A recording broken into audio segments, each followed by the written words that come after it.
Halo, selamat datang kembali di sesi pembahasan kita. Nah, kali ini nih, kita mau coba gali lebih dalam sebuah teks yang menarik dari Ki Asep.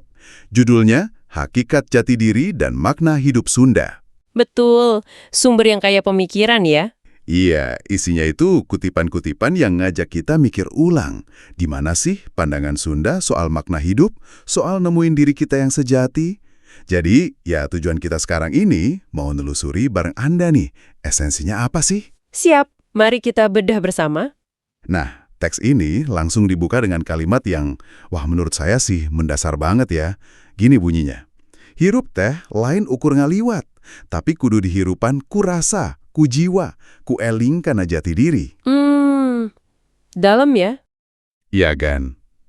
Kurang lebih artinya tuh, hidup itu bukan cuma sekedar numpang lewat aja, tapi harus benar-benar dihayati, dirasain pakai jiwa, dan dijalanin dengan sadar siapa diri kita. Ini langsung ngasih nuansa beda loh, bukan sekedar rutinitas biasa. Betul sekali, kalimat itu kayak langsung pasang standar gitu ya buat pengalaman hidup. Jadi bukan soal panjang pendeknya umur, tapi gimana kita ngejalaninnya. Ada penekanan kuat di kata rasa, jiwa, sama kesadaran atau eling. Eling ya? Iya, eling. Jadi kayak kita diajak buat nggak jadi penonton aja gitu di hidup kita sendiri. Tapi benar-benar terlibat penuh menghirup hidup itu dalam-dalam. Oke. Nah, biar bisa terlibat sedalam itu, teksnya lalu negasin pentingnya tahu sangkan paran hirupna. Dari mana kita datang, kemana kita mau pergi. Sangkan paran. Konsep kunci itu. Iya. Ada kutipan dari Bujangga nih, katanya, manusia teh kudunya ho kana sangkan paran hirupna, supaya moal kasasar dina hirupnu penuh ku pamohalan. Artinya, manusia tuh perlu tahu asal-usul dan tujuannya, biar nggak kasasar, nggak tersesat gitu ya, di tengah hidup yang katanya penuh pamohalan. Pamohalan ini mungkin kayak ketidakmungkinan, cobaan, atau ilusi gitu kali ya. Bisa jadi. Kompleksitas hidup lah intinya. Nah, pertanyaannya, kenapa sih pemahaman soal dari mana dan kemana ini kok dianggap penting banget gitu? Gini, memahami sangkan paran itu, ibaratnya kita punya kompas internal. Di tengah lautan hidup yang, yaitu tadi, penuh pamohalan, penuh ketidakpastian. Kalau nggak ada arah yang jelas, nggak tahu kita start dari mana, mau kemana. Gampang hilang arah ya? Nah, itu dia. Gampang banget kasasar, tersesat. Gampang kebawa arus ke sana kemari, nggak punya pegangan. Ngerti sangkan itu ngasih kita akar, fondasi, siapa sih kita ini, nilai-nilai kita dari mana, itu bikin kita stabil. Oke, akar ya. Iya, terus kalau tahu paran, tujuan, itu ngasih kita arah, visi ke depan. Bukan cuma tujuan fisik loh ya, tapi lebih ke makna hidup. Buat apa sih kita hidup? Apa yang mau kita capai, kita wujudkan? Jadi sangkan paran ini jangkar sekaligus mercusuar. Tanpanya, hidup bisa kerasa ngambang aja nggak jelas tujuannya. Jadi kayak peta internal biar nggak hilang arah di tengah kerumitan hidup ya. Oke. Nah, nyambung ke situ, ada ungkapan lagi nih yang rasanya inti banget di teks ini. Hirupku hirupna, ngajadiku dirina. Nah, ini dia. Keren banget ungkapan ini. Iya kan? Kalau diartiin langsung mungkin hidup dari kehidupannya sendiri menjadi dirinya sendiri. Kedengarannya simpel, tapi pasti maknanya, wah, dalam ini. Apa sih sebetulnya esensi dari seruan buat hidup otentik ini menurut teksnya? Ungkapan hirupku hirupna, ngajadiku dirina ini bisa dibilang jantungnya panggilan buat jadi otentik dalam pandangan ini. Hirupku hirupna, itu maksudnya vitalitas kita, semangat hidup kita, itu harus datang dari dalam. Dari esensi unik kita sendiri. Dari diri sendiri ya, bukan dari luar. Betul. Bukan karena minjam semangat orang lain, atau niru gaya hidup si A, si B, atau hidup cuma buat dapat pujian dari luar. Ini tentang nemuin mata air kehidupan di dalam diri kita. Oke, lalu yang ngajadiku dirina? Nah, ngajadiku dirina itu prosesnya. Proses jadi diri sendiri seutuhnya. Bukan cuma menjadi, tapi kayak mewujud gitu loh sebagai diri kita yang asli. Dan teks ini nggak berhenti di situ aja. Dijelasin juga sosok otentik itu kayak gimana. Dia yang bisa ngahudangkan rasa. Ngahudangkan rasa? Apa tuh artinya? Membangkitkan rasa, menggugah perasaan. Terus, nyebarkan kehadean, ya menyebarkan kebaikan lah. Dan satu lagi, ngaraksa cipta jeung rasa. Itu artinya menjaga daya cipta dan kedalaman rasa dalam dirinya. Wah, berarti jadi diri sendiri di sini tuh bukan berarti jadi egois atau mikirin diri sendiri doang ya? Malah nyambungnya ke kemampuan merasa, berbuat baik, terus menjaga kreativitas sama intuisi gitu. Tepat sekali. Ini bukan otentisitas yang narsis, malah sebaliknya. Justru pas kita jadi diri sejati, kita bisa nyambung lebih dalam. Ke dalam diri oke, keluar ke lingkungan juga oke. Jadi intinya, otentisitas sejati itu bukan soal pamer keluar, tapi soal gali sumber kekuatan dan kebaikan dari dalam diri Anda sendiri. Beda banget kan sama hidup yang cuma niru-niru, kelihatan bagus mungkin di luar, tapi dalamnya iya kosong. Ngomongin kosong, ini ada analogi yang kuat banget nih selanjutnya. Kehilangan jati diri itu bikin hidup kayak jambangan tanpa kembang. Vas bunga, tapi nggak ada bunganya. Kena banget itu. Iya kan?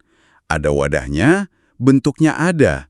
Tapi nggak ada isinya yang ngasih keindahan atau wangi gitu. Cuma wadah kosong. Ini gambaran yang, wah, nusuk sih. Mungkin ini pas nih buat Anda, pendengar kita. Buat coba renungin sejenak. Kalau hidup Anda itu ibarat jambangan, bunga apa sih yang ngasih makna dan keharuman sekarang ini?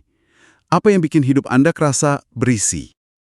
Analogi vas kosong itu emang mengena banget ya. Vasnya mungkin masih utuh, tapi fungsi utamanya buat nampung keindahan udah hilang. Sama kayak manusia yang hilang jati dirinya. Badannya ada, aktivitas jalan terus, tapi wangi jiwanya, esensi hidupnya udah nggak ada.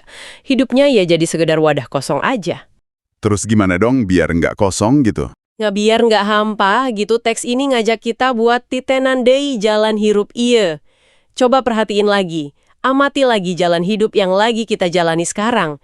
Kenapa pengamatan yang cermat atau titen ini jadi penting? Ya, karena ini caranya kita ngisi vas tadi.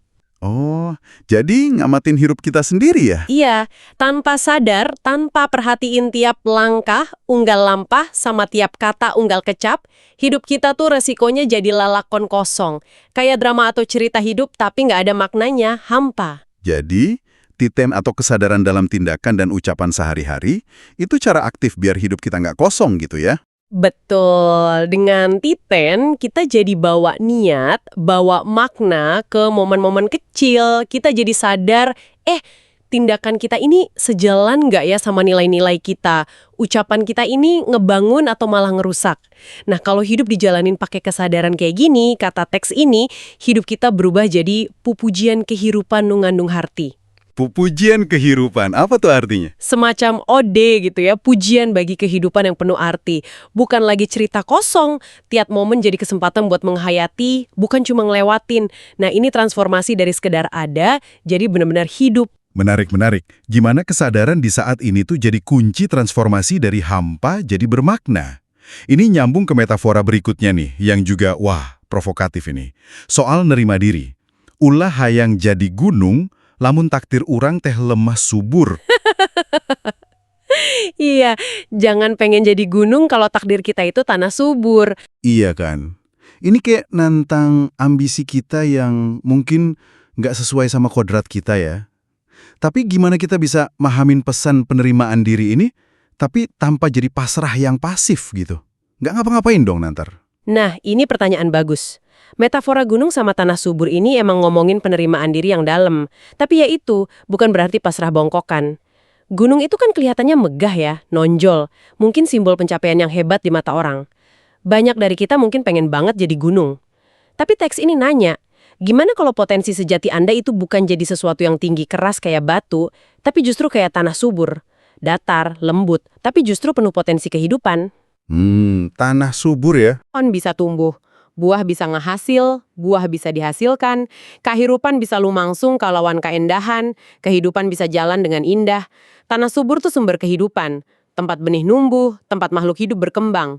Jadi ini bukan soal jadi lebih rendah dari gunung, tapi soal ngenalin potensi yang beda jenisnya. Potensi buat numbuhin, ngasih makan, dukung kehidupan. Jadi penerimaan di sini tuh lebih ke ngenalin jenis tanah kita gitu ya. Betul. Kita ini emang ditakdirin jadi gunung atau sebenarnya kita punya kesuburan yang bisa numbuhin hal-hal indah kalau kita fokus ngerawatnya. Nyoba jadi gunung padahal kita tanah subur itu kayak ya buang-buang energi lah buat perjuangan yang salah. Malah ngabain potensi unik kita buat berbuah. Jadi ini penerimaan yang aktif, kenali potensi unik kita, terus komitmen penuh buat ngembanginnya. Balik lagi ke tadi, nggak jadi kudirina, jadi diri sendiri dalam potensi unik kita itu. Oke.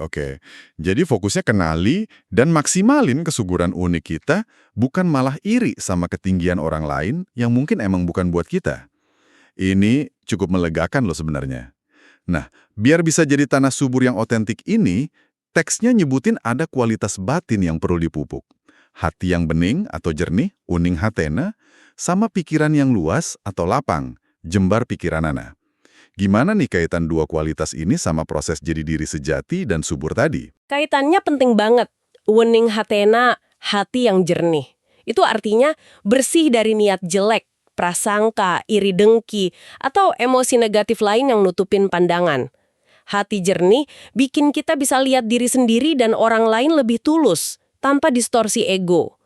Ini dasar dari jujur sama diri sendiri. Inti otentisitas kan itu. Tanpa hati bening, susah buat benar-benar ngenalin kita ini tanah jenis apa. Kejernihan hati ya. Terus pikiran yang luas? Nah, jembar pikiran anak. Pikiran yang luas atau lapang itu artinya keterbukaan. Terbuka sama ide baru, sama pandangan beda, sama kemungkinan-kemungkinan yang belum kepikiran. Pikiran sempit bakal ngebatasin kita buat lihat potensi kesuburan diri kita. Mungkin kita punya bakat terpendam, tapi karena pikiran kita kejebak sama definisi sukses ala gunung, kita nggak pernah sadar. Pikiran luas bikin kita bisa belajar, adaptasi, dan lihat peluang buat tumbuh di tanah kita sendiri. Dan ke dalam, dengan lebih banyak kemungkinan. Dua-duanya kayak alat bantu buat ngenalin dan nerima takdir tanah subur kita gitu. Tepat sekali. Keduanya itu fondasi internal, biar proses ngejadi kudirina dan penerimaan lemah subur itu bisa jalan dengan sehat. Hati keruh sama pikiran sempit bikin kita bakal terus kejebak pengen jadi gunung, atau minder karena jadi tanah. Kejernihan hati sama keluasan pikiran ngebebasin kita dari jebakan itu. Oke. Dan yang menariknya lagi nih, ngembangin kualitas internal ini ternyata nggak berhenti buat diri sendiri aja. Justru, pas hati kita jernih dan pikiran kita luas, saat itulah kita siap buat ngejalanin hidup di dunia dengan cara yang lebih harmonis.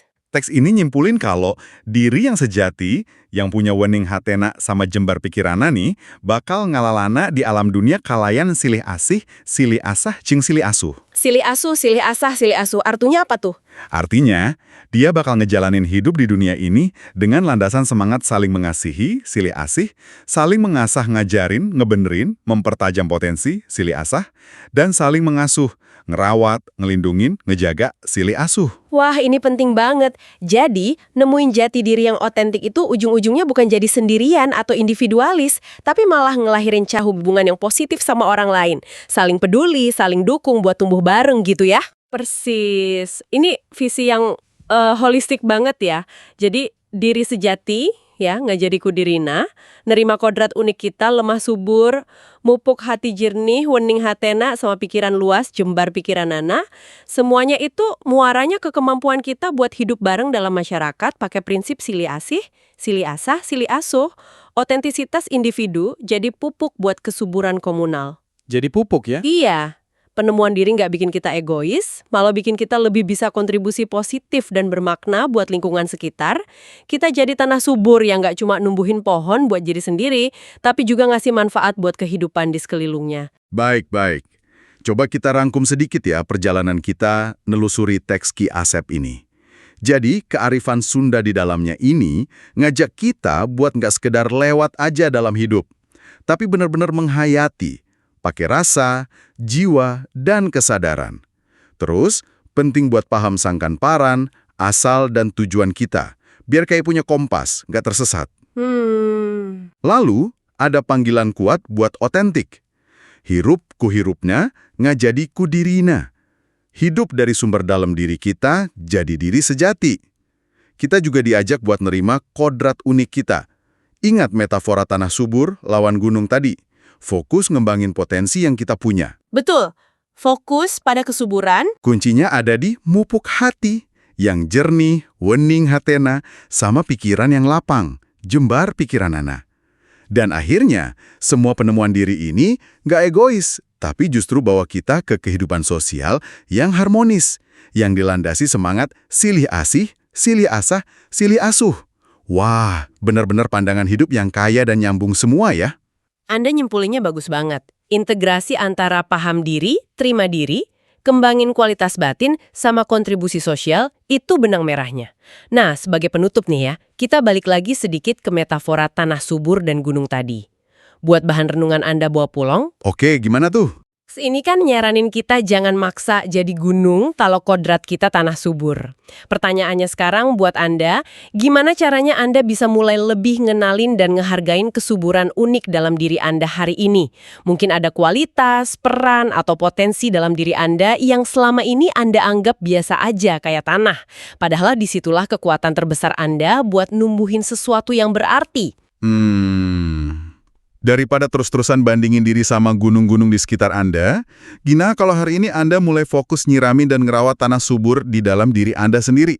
Apa ya, satu langkah kecil aja deh yang bisa Anda lakuin buat itu?